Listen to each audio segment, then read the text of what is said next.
My mom gave my entire life savings to her golden child son for a vacation.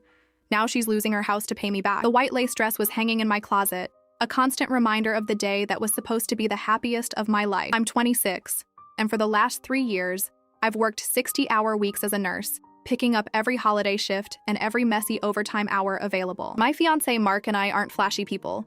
We just wanted a beautiful garden wedding and a small down payment for a house. To make things easier, I kept my savings in a high-yield joint account with my mother, Diane. We've always been best friends, or so I thought. She helped me manage my finances when I was younger, and I never saw a reason to change the arrangement. She was the one who encouraged me to save, often saying, "I want my little girl to have the wedding I never had." Yesterday was deposit day. We were meeting the coordinator for the Glass House, a stunning conservatory venue that books out 2 years in advance. If we didn't pay the $15,000 balance by 5 p.m., we would lose our date and our $2,000 initial holding fee. I sat in the coordinator's office, smiling at Mark, and pulled up my banking app. I tapped the wedding fund tab, expecting to see the $15,402. I had checked just a month ago. The balance read $12.45. I blinked. I refreshed the app. I closed it and logged back in. The number didn't change. $12.45. My heart didn't just drop. It felt like it stopped beating entirely. The room went cold, and the sound of the coordinator talking about floral arrangements faded into a high-pitched ringing in my ears. "Chloe? Is everything okay?" Mark asked, reaching for my hand. "The money is gone," I whispered. I scrolled down to the transaction history. 2 weeks ago, there was a single external transfer. All $15,389.67 had been moved to an account I didn't recognize. The description simply read, "Tuition reimbursement." My brother Leo is the golden child. He's 24 and has started 4 different degrees in 5 years. Every time he fails out or gets bored, my mother finds an excuse for him. This year, he was supposedly attending a prestigious business intensive in Europe. My mother had told me how proud she was that he was finally investing in his future. I excused myself from the office, my legs feeling like lead. I called my mother. She picked up on the second ring, her voice cheery and bright. "Hey, honey, how did the venue meeting go? Did you pick the peonies?" "Where is my money, Mom?" I asked. My voice was shaking so hard I could barely get the words out. The silence on the other end was deafening. It lasted for 10 seconds, but it felt like an hour. When she finally spoke, the cheeriness was replaced by a sharp, defensive edge. "I was going to tell you today, Chloe. Truly, but Leo had a crisis. The school in London, they had a clerical error with his grant. He was going to be kicked out of the program. I couldn't let his future be ruined over a temporary cash flow issue." "A temporary cash flow issue?" I shouted, ignoring the people staring at me in the hallway. "That was $15,000. That was 3 years of my life you stole from me, Mom." "I didn't steal. I'm your mother. I've given you everything," she screamed back. "And it's for your brother's education. Surely your party can wait a few months. Leo is going to be a CEO. He'll pay you back 10 times over once he graduates." "He's not even in London, Mom," I said, a sudden sickening realization hitting me. I had seen Leo's Instagram story an hour ago. He was tagged at a 5-star resort in Ibiza. I thought it was an old photo. "What are you talking about?" Mom stammered. "Check his social media. He's at a beach club. He's drinking champagne that cost more than my monthly car payment. He didn't pay for school, Mom. He's on vacation with my wedding money." I heard a gasp, then the sound of my mother hanging up. I stood in the middle of the lobby, the realization sinking in. My wedding was canceled. My savings were gone, and my own mother had handed the keys to my future to my brother so he could play pretend in the Mediterranean. But as I looked at the transfer successful notification on my screen, a spark of pure, cold rage replaced the sadness. They thought I would just cry and move on. They thought I'd be the good daughter who sacrificed for the golden boy. They were wrong. The drive home was a blur. Mark was silent, his knuckles white as he gripped the steering wheel. He wasn't angry at me. He was vibrating with a protective fury that I didn't have the energy to match yet. I felt hollowed out, like someone had reached into my chest and scooped out all the hope I'd been nurturing for 3 years. When we pulled into my parents' driveway, my mother's car was there, but the house was dark. I didn't knock. I used my key, the one she'd given me in case of emergencies. Apparently, my wedding being sold for a beach party didn't count as an emergency to her. "Mom!" I yelled, slamming the door. She emerged from the kitchen, holding a glass of wine, her eyes red-rimmed. "Chloe, please. I've had a very stressful afternoon. I've been trying to reach Leo, and he isn't answering." "Of course he isn't answering. He's probably on a jet ski." I threw my phone onto the coffee table, the Instagram photo of Leo holding a gold-leafed cocktail glaring up at us. "Did you even verify the tuition bill, Mom? Or did you just see his name in an email and hit transfer?" "He said it was urgent," she whimpered, sinking into the sofa. "He said he was being threatened with deportation if the fees weren't paid." I thought I was being a good mother." "You were being a good mother to him," I snapped. "To me, you were a thief. You took money you didn't earn. Money I bled for. Do you have any idea how many double shifts I worked to get that balance up? How many times I missed seeing Mark because I was cleaning up after patients just so we could have a start?" Mark stepped forward, his voice low and controlled. "Diane, we need that money back. Tonight. We have a 4-hour window to save the venue, or we lose the date and the initial deposit." "I don't have it," she wailed, the wine sloshing in her glass. "The account is empty. I used the last of my own savings to pay for the roof repair last month. I thought Leo would be using the money for school, and then he'd get his stipend and pay Chloe back before the wedding. She had gambled my entire life on the word of a man who couldn't even keep a job at a car wash for more than a month. Call him again, I commanded. Put him on speaker. She dialed. It rang, and finally a voice answered. The background was filled with the thumping bass of house music and the sound of wind. Ma, you wouldn't believe this view, Leo shouted, sounding incredibly drunk. The Mediterranean is insane. You gotta come out here.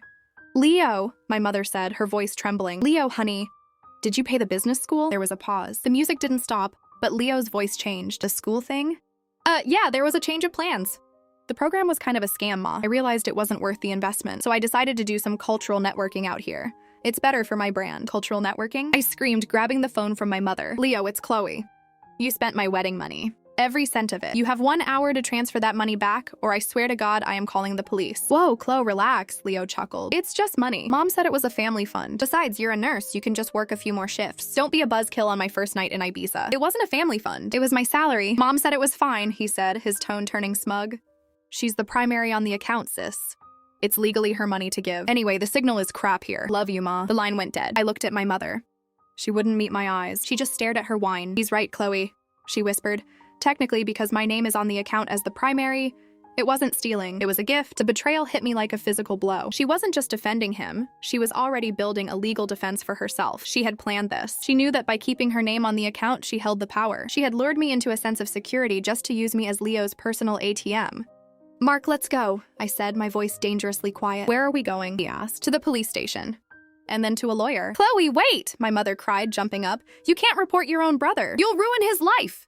He has a record from that misunderstanding in college. If you do this, he'll actually go to jail. Then I guess he should have picked a cheaper vacation spot, I said. As we walked out, my mother shouted one last thing after me. If you do this, Chloe, don't expect a cent from the rest of the family. Your father's side, your aunts, they'll all know you put your brother in a cell over a party. I didn't stop. I got into the car and locked the doors. I looked at Mark. We're not just losing the wedding, are we? We're losing the family, Mark said, his hand covering mine. But we're gaining the truth. I pulled out my phone. I didn't call the police yet. I opened the group chat with my entire extended family. Aunts, uncles, cousins, and my dad. I uploaded the screenshot of the bank transfer, the photo of Leo in Ibiza, and the recording I had just made of my mother admitting she knew the money was gone. The silence following my message to the family group chat lasted exactly 4 minutes. Then the explosion began. My phone buzzed so violently it rattled against the car's console. My Aunt Sarah was the first to chime in. Diane, tell me this isn't true. You took Chloe's nursing wages for Leo to go clubbing? Then came my cousin Mia. I literally just liked that photo of him in Ibiza. I feel sick. Chloe, I am so sorry. But then the tide turned. My Uncle Bob, my mother's brother, weighed in. Chloe, this is a private matter. Dragging the family name through the mud on social media isn't the way. Delete this. We can talk like adults? I didn't delete it. I turned the phone off and sat in the dark with Mark. We weren't going to the police yet. I knew the primary account holder loophole meant a criminal case for theft would be an uphill battle. I needed a different kind of leverage. I needed to see a lawyer who specialized in civil litigation and family law. The next morning, the glass house coordinator called. She was kind but firm. Chloe, I saw your message. I am so incredibly sorry. But I have 3 couples on the wait list for that date. If the deposit isn't in by noon, I have to release the hold. I understand, I said, my voice cracking. Release it. Hanging up that phone felt like burying a person. Mark and I had toured 12 venues before finding that one. We had picked out the specific spot under the oak tree where we would say our vows. Now, it was gone. Sacrificed at the altar of Leo's cultural networking. I spent the afternoon in the office of a lawyer named Mr. Henderson. He looked through the bank statements and the messages I'd saved. Technically, Henderson said, tapping his pen, your mother is right. Since it was a joint account and she was the primary, she had the legal right to withdraw the funds. However, there is a concept called unjust enrichment and constructive trust. You were the sole depositor of those funds. We can sue her and your brother for the return of the money. It won't be fast and it won't be cheap. I don't care about fast, I said. I want them to feel the weight of what they took. When I got home, my father was sitting on my porch steps. My parents had been divorced for years, and he usually stayed out of the drama. But he looked like he'd aged 10 years overnight. Your mother is a mess, Chloe, he said, not looking at me. She's locked herself in her room. She says you're trying to send Leo to prison. I'm trying to get my money back, Dad. Did you see the photos? He's spending my life's work on bottle service. I know, Dad sighed. He's a parasite. But your mother? She's always seen him as her second chance after the divorce. She thinks if he succeeds, it proves she didn't fail as a parent. So I have to pay for her ego? I felt the heat rising in my chest. You're the only one who can talk sense into her. Tell her to sell her car. Tell her to take out a personal loan. If I don't see that money in 48 hours, the process server will be at her door. Dad stood up, looking at me with a mixture of pity and respect. She doesn't have the money, Chloe. And Leo, I checked. He didn't just spend the $15,000. He used the proof of funds from that account to get a high-interest travel loan in his own name. He's deeper in the hole than you think. My stomach turned. He hadn't just stolen my past. He was using my credit history, linked through that joint account, to dig a hole for the entire family. I went inside and opened my laptop. I saw a new post from Leo. He was at a fancy dinner laughing with a caption, "Haters gonna hate, stay blessed." I felt a cold, sharp clarity. Leo thought he was untouchable because he was thousands of miles away. My mother thought she was safe because of a legal technicality. They both forgot that I was a nurse. I dealt with people at their worst every single day. I knew how to handle a crisis, and I knew how to stay calm when everything was bleeding. I sent one final message to Leo privately. "Leo, I hope you enjoyed the lobster. I just spoke to Henderson. Since Mom used my sole source income to fund your trip, we are filing for a freeze on any assets linked to that account. That includes the travel loan you just took out. Enjoy the resort while you can, because when that card gets declined at checkout, you're going to find out exactly how much family matters to the Spanish authorities." I didn't wait for a reply. I blocked him. But 30 minutes later, my mother called me screaming. "What did you do?" Leo just called me crying. He's being kicked out of the hotel. They're holding his passport until the bill is settled. "Chloe, he's in a foreign country. You're going to get him killed." "He has $15,000 of mine, Mom," I said. "Tell him to use it." "He spent it. It's gone." Most of it went to the non-refundable villa deposit and the flight. The greed was even worse than I thought. He hadn't just spent the money, he had wasted it. "Then I guess he better start walking," I said. And for the first time in 48 hours, I smiled. The desperation in my mother's voice was something I'll never forget. It wasn't the cry of a mother worried about her son's safety. It was the screech of a woman realizing her favorite house of cards was collapsing. "Chloe, please. He's at the front desk of the resort and they won't let him leave. They said if he doesn't pay the outstanding balance for the incidentals by morning, they're calling the local police." "Incidentals, Mom? You mean the $3,000 bottle service he posted on his story?" I paced the small kitchen of my apartment, my eyes fixed on a wedding magazine I hadn't had the heart to throw away yet. "He has my $15,000. He can pay them. He spent it on the investment in the villa. It's gone. He's penniless over there." "Then I guess he's learning a very expensive lesson about cultural networking," I said, and I hung up. I spent the next hour in a state of cold, clinical detachment. I contacted the bank again, because I had filed the initial dispute of unauthorized transfer and linked it to the civil suit Henderson was preparing. The bank had temporarily flagged the joint account for suspicious activity. This was the freeze that had trapped Leo. It didn't mean the money was back in my pocket. It just meant nobody could move what was left. Mark sat on the couch watching me. "You're really going through with this, aren't you? Even if it means he gets detained over there." He didn't care if I lost my house, Mark. He didn't care if I lost my future. Why should I care if he spends a night in a Spanish holding cell? But the family pressure was reaching a boiling point. My phone started vibrating with messages from relatives who had previously stayed silent. My Aunt Martha, the matriarch of the family, sent a long, guilt-tripping paragraph. "Chloe, we all know Diane was wrong, but Leo is family. You are putting a blood relative in danger in a foreign country over a wedding that can be rescheduled. If you don't call the bank and lift that flag, don't expect to see any of us at your next wedding. We don't support family members who use the law as a weapon against their own." The next wedding. The implication that this one was already dead stung more than I wanted to admit. At 10 p.m., there was a frantic pounding on my door. It wasn't my mother. It was my brother's best friend, Jax. He looked pale and disheveled. "Chloe, you gotta stop," Jax panted. Leo called me. "He's freaking out. He said the hotel security is standing outside his room. He's scared, man." "Good," I said, blocking the doorway. "He should be scared. He's a thief." "He's your brother." Jax yelled. "Look, I have $5,000. It's all I have in savings. I'll give it to you if you just let him use the rest of the account to get home. Just let him come back and we can settle this here." "5,000? I laughed, a sharp, bitter sound. "He took 15, and he owes the hotel another 4. Your 5,000 won't even cover his incidentals, Jax. Tell him to call Mom and tell her to sell her jewelry. Or better yet, tell him to start washing dishes in the resort kitchen." I shut the door in his face, but as I sat back down, the weight of the situation started to press in. If Leo actually ended up in a Spanish prison, the narrative would flip. I wouldn't be the victim of a theft. I'd be the evil sister who chose money over her brother's freedom. My mother would never let the family forget it. The smear campaign would be permanent. I picked up my phone and saw a new notification. It was an email from Leo. For the first time, there were no jokes. No stay blessed captions. "Chloe, please, I'm sorry. I thought Mom said it was okay. I thought you had plenty of money. I'm stuck here, and I don't speak the language, and they took my suitcase. I'll sign whatever you want. I'll work 3 jobs. Just get me out of here." I stared at the screen. I wanted to believe him. I wanted to feel that sisterly bond again. But then I remembered the smugness in his voice on the phone 2 days ago. "Don't be a buzzkill on my first night in Ibiza." He wasn't sorry he took the money. He was sorry he got caught. I called Henderson, my lawyer, at his home. "What happens if I offer him a deal? A legal binding confession of debt in exchange for a one-time emergency release of funds for his travel?" "We can draft a confession of judgment," Henderson said. "It means he legally admits he owes you the full $15,000 plus legal fees. If he signs it and it's notarized at the embassy over there, it makes collecting the money much easier once he's on US soil. We can garnish his future wages, if he ever gets any." "Do it," I said. "And tell my mother that if she doesn't co-sign as a guarantor for the debt, I'm not lifting the freeze." I sent the terms to the family group chat. I wanted everyone to see the mercy I was offering. My mother replied within minutes. "I'll sign anything. Just save my boy." But Leo? Leo didn't reply for 3 hours. When he finally did, it was a voice memo. He was crying, but through the sobs, I could hear the resentment. "You're really making me sign my life away, aren't you? You're a monster, Chloe. You're not my sister anymore." I listened to it twice. Then I deleted it. "Mark," I said, looking at my fiancé, "the wedding at the glass house is gone, but we still have each other. And soon, we're going to have a legal document that says my family finally owes me the truth." "Is it worth it?" Mark asked softly. "It's not about the money anymore," I said.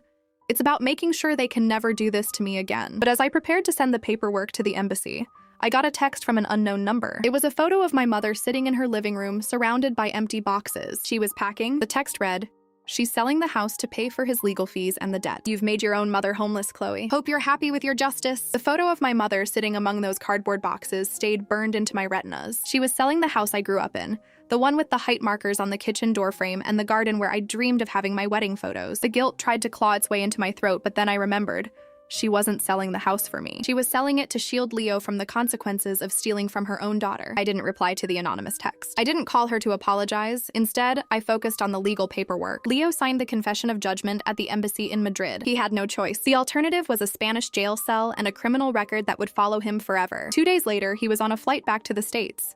Not in first class this time, but in the very last row of coach, paid for by the final remains of my mother's savings. I didn't go to the airport to meet him. I didn't go to the house to help my mother pack. I stayed in my apartment with Mark, trying to figure out how to rebuild a life that had been stripped of its foundation. "The glass house is gone," Mark said one evening, looking at the empty space on our calendar where the wedding was supposed to be. "But we still have the license, and we still have the rings." "I don't want a budget version of what was stolen, Mark," I said, my voice cracking. "I want a clean slate. I want a day that isn't haunted by the ghost of my mother's betrayal." A week later, the first payment arrived in my bank account. It wasn't $15,000. It was $300, the result of the first garnishment of Leo's new job at a local warehouse. It was a pittance, but seeing that line item on my statement felt like a victory. It was the first time in his life he was actually paying his own way. But the family wasn't done with me. My mother finally called me the night she moved into a tiny one-bedroom apartment on the edge of town. "I hope you're satisfied, Chloe," she said, her voice sounding thin and brittle. "I'm 60 years old and I'm starting over in a place with a leaky ceiling because of you. Your brother is humiliated. He can't even show his face at Sunday dinner because you've made him a criminal in the eyes of the law." "He made himself a criminal, Mom," I said, my heart finally hardening into something unbreakable. "You just paid the bail. And for the record, I didn't ask you to sell the house. I asked for my money back. You chose to sacrifice your home to save him from a debt he deserved to pay himself." "Family is sacrifice, Chloe," she screamed. "No, Mom, family is trust, and you broke that the second you gave him my sweat and tears for a beach party." I hung up and blocked her. I blocked Leo. I blocked the aunts and uncles who had called me cruel while staying silent about the theft. I went no contact with the entire side of the family that viewed my survival as an act of aggression. Mark and I didn't have the grand garden wedding. 3 months later, we flew to a small courthouse in a coastal town 3 states away. There were no white lace dresses, no peonies, and no glass house. I wore a simple sundress and he wore a linen shirt. Our only witnesses were a local photographer and my father, who had walked me down the aisle of the courtroom with a look of quiet pride. "You did the right thing, Chloe," he whispered as he handed me to Mark. "It's hard to cut off a limb to save the body, but sometimes it's the only way to live." After the ceremony, we went to a small seafood shack on the pier. We ate oysters and drank cheap champagne, watching the sunset over the Atlantic. My phone didn't buzz once. There were no guilt-tripping texts, no demands for money, and no drama. I realized then that the $15,000 wasn't just a wedding fund. It was the exit fee I had paid to be free of a toxic cycle. It was the price of knowing exactly who my mother and brother were before I started a family of my own. Leo is still paying me back, $300 at a time. It will take him years. Every time that notification hits my phone, I don't feel anger anymore. I feel a sense of justice. He's finally learning the value of a dollar, and I'm finally learning the value of myself. My mother still tells anyone who will listen that I ruined the family. But from where I'm sitting, in my quiet apartment with a man who actually respects me, the family wasn't ruined. It was pruned. And for the first time in my life, I'm finally able to grow.